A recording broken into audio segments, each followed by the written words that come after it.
विषय चल रहा है, ईश्वर को भली भांति किस प्रकार से जानना योग्य है और हम सभी ईश्वर के गुण कर्म स्वभाव अनुकूल वर्त कर अपनी उन्नति कर सकें। इसके लिए संध्या का प्रकरण चल रहा है जो स्वामी दयानंद सरस्वती जी ने ऋषियों के मतानुकूल ही हम सभी को दिया है। आगे का विषय है आगमर्षण मंत्रों का। यहाँ 3 मंत्र दे रखे हैं। ऋषि ने तीनों मंत्रों का अर्थ एक ही जगह दिया है। आगमर्षण मंत्र का जो प्रकरण है इसमें दिया है कि पाप करने की वृत्ति उत्पन्न न हो। आगमर्षण की भूमिका को थोड़ा समझ लेते हैं। जब मनुष्य परमपिता परमात्मा का ध्यान करता है तो अपनी वृत्तियों को जानते हुए करता है कि मनुष्य सत्व रज और तम तीनों गुणों से आत्मा को जो शरीर मिला हुआ है तीनों गुणों से युक्त है। तीनों गुणों के अलग अलग कार्य हैं और जब तक आत्मा शरीर के अंदर मौजूद है तब तक इन तीनों गुणों से कोई भी उसको पृथक नहीं कर सकता। तीनों गुण रहेंगे, कोई भी गुण अलग नहीं किया जा सकता। अब हम विषय ले रहे हैं आगमर्षण मंत्रों का। पाप करने की वृत्ति न पनपे। पाप करने की वृत्ति या तो अविद्या से या अज्ञान से, लोभ लालच मोह आदि से पनपने लगती है। सबसे बड़ा कारण अविद्या और अज्ञान मिथ्या ज्ञान होता है। मिथ्या ज्ञान यदि होता है तो उसमें वृत्ति कोई भी पनप सकती है। मिथ्या ज्ञान के साथ साथ यदि तत्व ज्ञान मौजूद है तो वृत्तियां तो रहेंगी लेकिन पनपेंगी केवल सत्व गुण वाली प्रक्रिया ही। क्योंकि हम सभी पहले ही जान चुके हैं परमपिता परमात्मा के द्वारा आत्मा को जो यह शरीर मिले हुए हैं, इन शरीरों में कोई भी शरीर किसी भी जाति का हो, चाहे वह जड़ पदार्थ ही बना हुआ है, उसके अंदर आत्मा भले ही न हो, तीनों गुण केवल परमात्मा और आत्मा को छोड़कर सभी के अंदर मिलेंगे। चाहे वह बुद्धि हो, मन हो, अहंकार हो, 5 शब्द तन मात्राएं हो, चाहे 5 स्थूल भूत हों, 10 इंद्रियां हो, कुछ भी हो सकता है। बड़े बड़े पदार्थ सूर्य चंद्र पृथ्वी आदि हों, यह ज्ञान हो जो हमारे सूक्ष्म भूत से पंच महाभूतों तक जितनी भी प्रक्रियाएं हैं उन सभी के अंदर तीनों गुण मिलते हैं। सत्वगुण, रजोगुण और तमोगुण। सत्व रज तम 3 तत्वों का जो संघात है उसका नाम प्रकृति है। और सारा का सारा जितना भी देखने में आता है सब प्रकृति से बना हुआ है। और जो देखने में नहीं आता केवल ज्ञान से गुणों से ग्रहण किया जाता है वह भी बना हुआ है। केवल आत्मा और परमात्मा ये 2 बने हुए नहीं हैं। और सभी जानते हैं जो वस्तु जो तत्व जो पदार्थ बना हुआ होता है उसका क्षय होना आवश्यक है। जो बनता है वह बिगड़ता अवश्य है। आत्मा और परमात्मा न बनते और न बिगड़ते हैं। ये केवल आत्मा प्रकृति का भोग करता है और परमपिता परमात्मा प्रकृति से सभी साधनों को उत्पन्न करता है, उसमें नहीं फंसता है। तो आत्मा सत्व रज और तम के साथ रहते हुए ही अपनी उन्नति को करता है।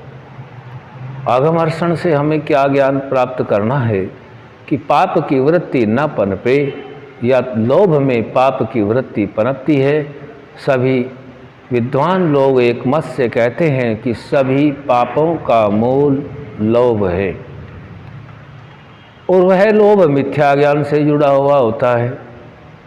यदि वहीं तत्व ज्ञान मौजूद है तो उस मिथ्या ज्ञान को नगण्य कर दिया जाता है। अब गुणों को थोड़ा थोड़ा समझने का प्रयास करते हैं। सत्व गुण होता है शांत प्रकृति, तमोगुण होता है मूढ़ता, और रजोगुण होता है चंचलता। चंचलता भी आवश्यक है, यदि चंचलता नहीं होती है तो शरीर की क्रियाएं नहीं होगी। दूसरा तमोगुण है मूढ़ता, यदि मूढ़ता नहीं है, मूढ़ता होती है जिसमें ज्ञान नहीं होता, उसके बिना भी क्रियाएं रुक जाती हैं। पूरा दिन व्यक्ति कार्य करता है और रात्रि में मूढ़ बनकर के सोता है, उसे कोई ज्ञान नहीं होता। यदि रात्रि में वह मूढ़ तमोगुण के कारण निद्रा न आती है तो वह शरीर रोगों से घिर जाता है, क्योंकि रात्रि में ही शरीर की जो टूट फूट दिन भर में होती है, रात्रि को शरीर स्वयं उसको ठीक करने लग जाता है। तीसरा है शांत सत्व गुण। जो शांत प्रकृति होती है उसमें सत्व गुण ज्ञान ग्रहण किया जाता है। शांत को इस प्रकार से समझ सकते हैं, जल को यदि उबलने के लिए रख दिया जाए तो उसमें परछाई नहीं देखी जाती। इसका मतलब निकला, यदि तमोगुण रजोगुण सतोगुण तीनों गुण एक साथ बह रहे हैं तो उसमें कोई विशेष परिणाम नहीं आएगा, कोई निर्णय नहीं लिया जा सकता। हाँ, यदि जल शांत है तो उसमें अपनी आकृति दिखती है। ठीक इसी प्रकार से यदि तमोगुण और रजोगुण को किनारे करते हुए सत्वगुण पर ध्यान लगा करके शांत प्रकृति रखी जाए तो अपने गुण दोष भी सामने नजर आने लगते हैं, जिनका सुधार किया जा सकता है और तत्व ज्ञान को प्राप्त किया जा सकता है। यदि मूढ़ता अधिक समय तक सोता रहता है तो इसमें तत्व ज्ञान प्राप्त नहीं होता। दूसरा रजोगुण है, रजोगुण में चंचलता है, अधिक समय तक लगातार चंचलता में ही व्यक्ति रहता है तो उसको भी कोई निर्णय नहीं ले सकता है, और निर्णय लिया हुआ पूर्ण भी नहीं हो सकता, क्योंकि वह रजोगुण के कारण है, वह तमोगुण के कारण है। निर्णय केवल सत्वगुण की प्रधानता जब शरीर के अंदर होती है, जब शांत होता है, तमोगुण और रजोगुण जब कार्य नहीं करते होते, तब सत्वगुण प्रभावी होकर के सही निर्णय देकर के कार्य को आगे बढ़ा देता है। तो इसी प्रकार से हमें सत्वगुण बढ़ा करके अघमर्षण के मंत्रों में, क्योंकि शुरू में ही हम यह जान चुके हैं कि सभी पापों का मूल लोभ होता है, और लोभ व्यक्ति तब करता है जब वह वस्तु को अपनी मान लेता है, अपनी मानता है कि मेरा अधिकार है, मुझे यह प्राप्त होनी चाहिए, इसके बगैर मैं नहीं रह सकता, और मैं इस वस्तु से ये प्रयोजन सिद्ध कर सकता हूँ, सर्वोपरि हो सकता हूँ। अनेक आकांक्षाएं रखता है, अनेक इच्छाएं रखता है। और यदि वही व्यक्ति अघमर्षण मंत्रों को ठीक ठीक जानता है, उन पर विचार करता है कि यह सब कुछ तो परमात्मा ने दिन रात, समुद्र, सूर्य, चंद्र, समय, घड़ी, पल, मुहूर्त, सभी कुछ तो परमात्मा ने बना रखा है, हमें तो केवल प्राप्त करना है। हम कौन से गुण से उसको प्राप्त करते हैं, यह व्यक्ति के ऊपर होता है, जिससे उसके संस्कार बनते हैं। तो हम सभी को यह योग्य होना चाहिए। ऋषियों ने जो यह प्रकरण दिया है, क्योंकि हम सभी आत्माओं का जो उद्देश्य है वह उद्देश्य सुख प्राप्त करने का है, दुख प्राप्त करने का नहीं होता। कोई भी आत्मा किसी भी कार्य को दुख के लिए नहीं करता है, केवल उसमें सुख देख रहा होता है, और परमात्मा को पुत्रवत अपने आत्मा के लिए जो प्रयोजन है वह मोक्ष प्राप्त कराने का है। यदि हम परमात्मा की वाणी वेद के अनुसार अपना आचरण करते हैं, गुण तो तीनों रहेंगे, सत्वगुण भी रहेगा, रजोगुण भी रहेगा, तमोगुण भी रहेगा, इनसे पृथक नहीं किया जा सकता। हाँ, जब आत्मा शरीर से अलग होगा और मोक्ष में होगा तब इन गुणों से पृथक हो जाता है।